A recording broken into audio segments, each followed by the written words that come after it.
Hello বন্ধুরা, কেমন আছেন সবাই?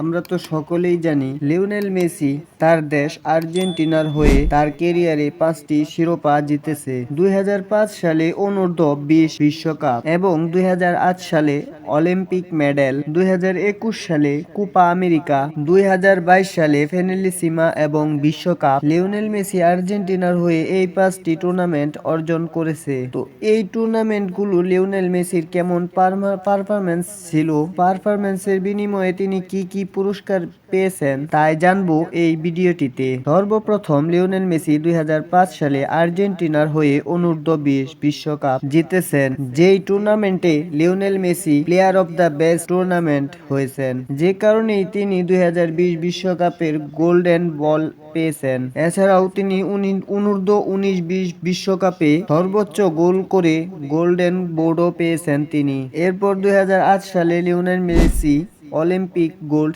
জিতেছেন, কিন্তু এর আগে 2007 সালে কোপা আমেরিকায় আর্জেন্টিনা সাফল্য না পেলেও 2007 সালে প্লেয়ার অফ দ্য বেস্ট এর অ্যাওয়ার্ড জিতেছে লিওনেল মেসি। এরপর 2014 বিশ্বকাপে লিওনেল মেসি আর্জেন্টিনাকে ফাইনালে তুলেছিল, কিন্তু আর্জেন্টিনা ট্রফিটি ক্লেম করতে পারল না।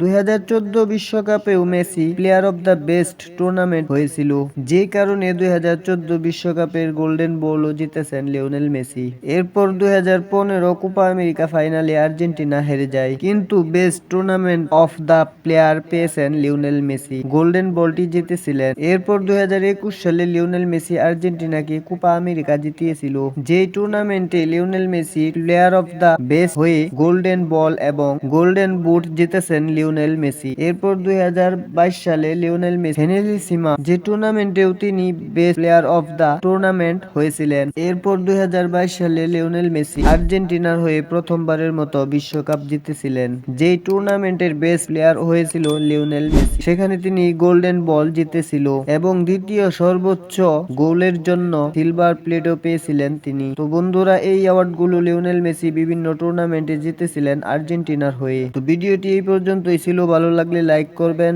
নতুন হলে সাবস্ক্রাইব করে রাখবেন আমাদের এই চ্যানেলটি এরকম নিত্য নতুন খবরাখবর পেতে। তো থ্যাংক ইউ, আল্লাহ হাফেজ।